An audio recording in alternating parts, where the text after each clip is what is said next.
জোর করে দখল করে যদি কেউ মনে করে যে আমি কি রেজিগনেশন দিতে হবে, no, not that. Suvendu Adhikari ঈশ্বরের নামে শপথ। वेस्ट बंगाल एक ऐसा राज्य जहां पॉलिटिक्स सिर्फ वोटिंग नहीं जज्बात है। 34 साल का लेफ्टियोस का किला यहाँ पे ही रहा और 15 साल का ममता बनर्जी का माँ माटी मानुष भी। लेकिन 4 मई 2026 को इतिहास ने एक नया पन्ना पलटा। For the first time in the history BJP has won the Bengal elections. और ये कोई मामूली जीत नहीं है, ये वही स्टेट है जहाँ 2021 में बीजेपी को अब की बार 200 पार का नारा देकर हारना पड़ा था। लेकिन 2026 में ऐसा क्या बदला जो बीजेपी इतनी बड़ी मार्जिन से जीती है? क्यों बंगाल के वोटर्स ने दीदी का हाथ छोड़कर कमल को चुना? आज के इस वीडियो में उसका पर्दा हम लोग पूरा का पूरा उठाने वाले हैं।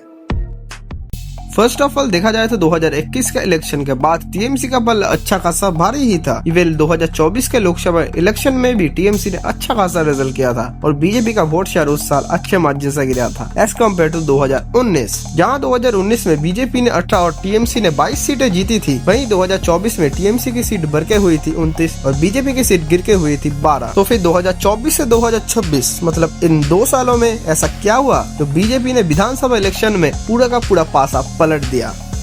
2024 के जून में जब लोकसभा इलेक्शन का रिजल्ट निकला तब तक तो सब कुछ ठीक ही था, लेकिन मेन प्रॉब्लम शुरू हुआ उसके बाद से। अगस्त 2024 में आरजीकर मेडिकल कॉलेज में जो हुआ उसने बंगाल की आत्मा को झकझोर दिया। आरजीकर रेप केस के दोषी। ये सिर्फ एक क्राइम नहीं था, ये था एक सिस्टम के फेल होने का पूरा सबूत। इस अभय इंसिडेंट ने मिडिल क्लास और युवाओं को सड़कों पर उतार दिया और टीएमसी ने इस पर क्या किया? सिर्फ और सिर्फ क्रिमिनल्स को हाइड करना और जस्टिस के नाम पर 10 लाख का कंपनसेशन टू विक्टिम फैमिली। जय बांग्ला, जय Bangla. A few moments later.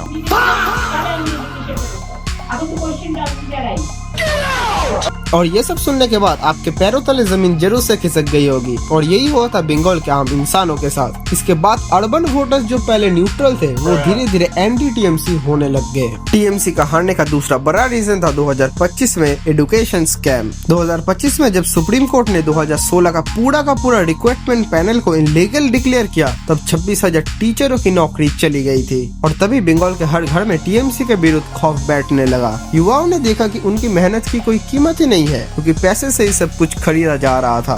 Job for cash scam ने टीएमसी के बेस को अंदर से खोखला कर दिया। उसी के साथ जब उन 26,000 जॉबलेस बट डिजर्व्ड कैंडिडेट्स ने विचार के लिए रास्तों पर उतर आए थे तब यही टीएमसी की सरकार के पुलिसों ने उन पर लाठीचार्ज करना शुरू कर दिया। बहुत लोग इस वजह से फिजिकली अनफिट भी हो गए और ये था टीएमसी का डाउनफॉल के पीछे और एक कारण। और इन सब चीजों के साथ ही संदेशखाली का केस, कोचबा लॉ कॉलेज का केस और उसके साथ करप्शन और कटमानी में टीएमसी के लीडर्स पहले स्थान में रहते ही थे और इन सब चीजों का पूरा असर हमको इस वोट के रिजल्ट में देखने को मिला।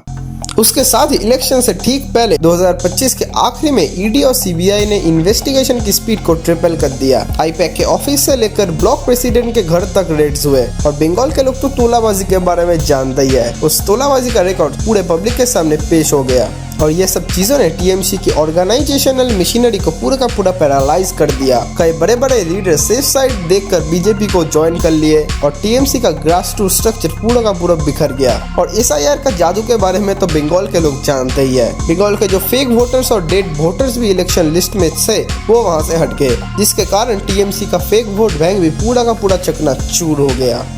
पॉलिटिक्स में एक टर्म बहुत यूज होता है, वो है सैचुरेशन पॉइंट। और बंगाल की जनता करप्शन, स्कैम्स और लॉ एंड ऑर्डर का कोलैप्स की वजह से उस सैचुरेशन पॉइंट पर पहुंच चुकी थी। इस समय बीजेपी ने सिर्फ एक विकल्प का ऑप्शन दिया, लेकिन टीएमसी अपनी ही गलतियों के बोझ से दबी है। और ये 2026 का रिजल्ट सिर्फ एक पार्टी की जीत नहीं, ये एक बंगाल का गुस्से का रिजल्ट है। क्या बीजेपी अब इन केसेस को बंद करेगी और बंगाल के जनता को जस्टिस के साथ उनका हर एक वादा निभा पाएगी? यही देखना बाकी है।